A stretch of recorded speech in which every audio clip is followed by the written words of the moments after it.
sayaw na talaga namang buwis buhay.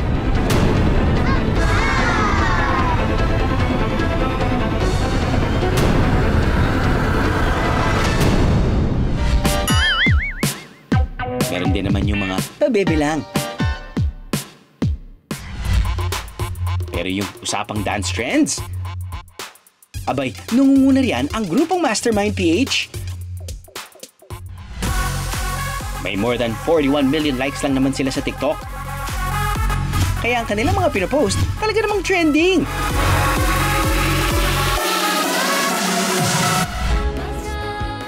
Katulad na lang na kanilang Makakaya Dance. Lahat ay makakaya, makakaya, Uy, kayang-kaya. basta kasama ka. Lahat ay aking makakaya. Hataw na sasayawan ngayong umaga mga kaha. Pero kung sa tingin nyo ay parehong kaliwa rin ang mga paa nyo, okay lang yun. Sabay-sabay pa rin tayo sumayaw. Kaya natin to. Dahil natin namin ng nakaiindak na facts tungkol sa pagsayaw. And 5, 6, 5, 6, 7, 8. Minsan talaga, kapag sobrang catchy at energetic ng music, hindi na natin talaga mapigil na sumabay, di ba? Alam siya na masakit yung katawan ko, so hanggang doon lang tayo. Kaya ang ating bucket list number 1, bakit nga ba tayo napaiindak sa upbeat music? Ang ating motor nerves ang nasa likod ng ating pagsasayaw. Kapag naisipan nating sumayaw, ito ang nagsisilbing messenger mula sa ating utak, papunta sa ating katawan. Kapag nakaririnig tayo ng masayang musika, nasi-stimulate ang parte ng utak natin na naglalabas ng happy hormones tulad ng dopamine. Kadalasan, kapag nag-uumapaw ang ating happy hormones, ay parang gusto natin itong i-release through a physical activity.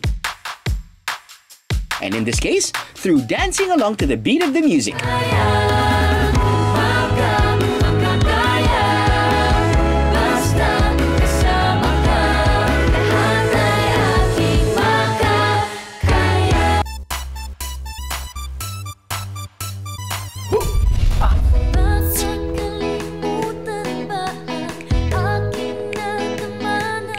Wow!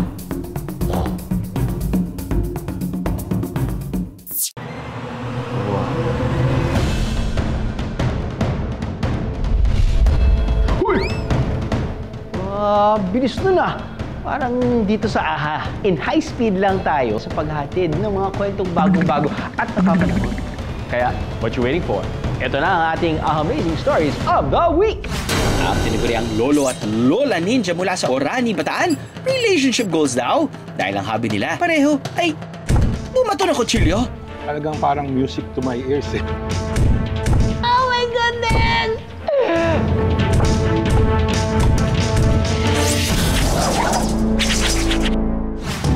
Makulay man sa inyong paningin, ang very cutesy na ahas na ito, makamandag at mapanganib din. Yan na. Yan na, tumakbo na. Teka, paano nangyari yun?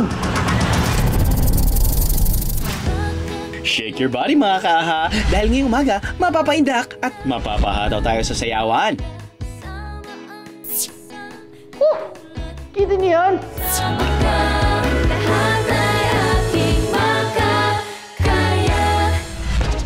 Bucket list number 2. Bakit may mga tao na parehong kaliwang mga paa? Pero inborn ba ang talent sa pagsasayaw o natutuhan ito? What you think? Ako kasi, gifted daw ako sumayaw. Pero sabi yan ng nanay ko. Anyway.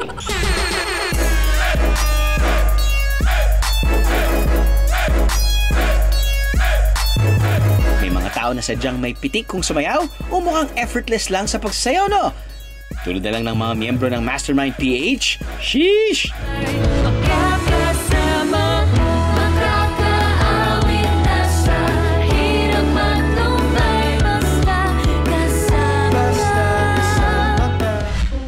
Habang iba naman ay, medyo awkward.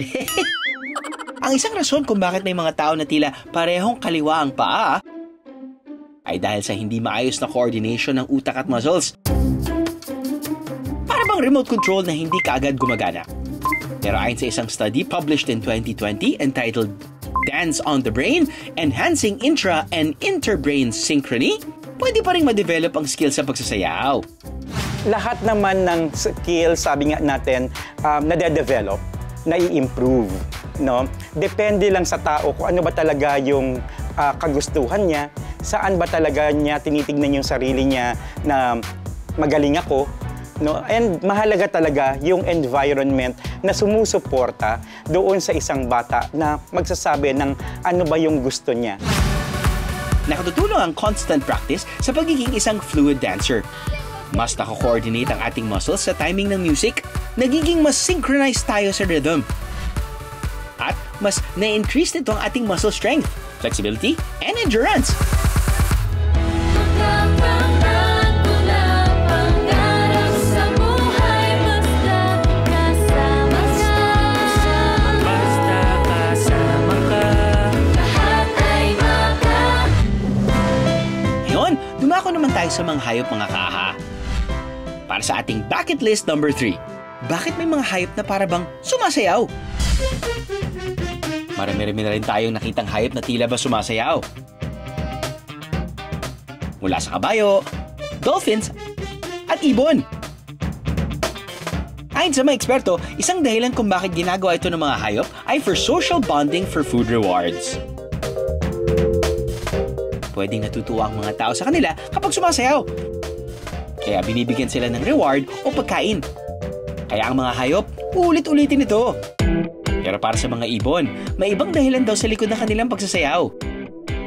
Merong mga ibon kasi na ang ginagamit nila is yung color advertisement nila to display yung mas maganda ako, mas pogi ako. It's just like humans, no? Magandang magdamit, magandang magano. Yung iba naman magandang kumanta para ma-attract nila yung counterpart nila, yung female.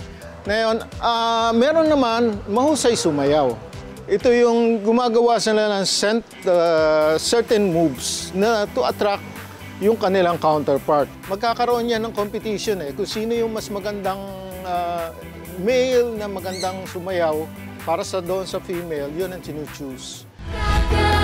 Mapatao man o hayop, universal expression na talaga ang pagsasayaw. Kaya tara na, mga kaaha, let's just dance like no one's watching. Makapangarap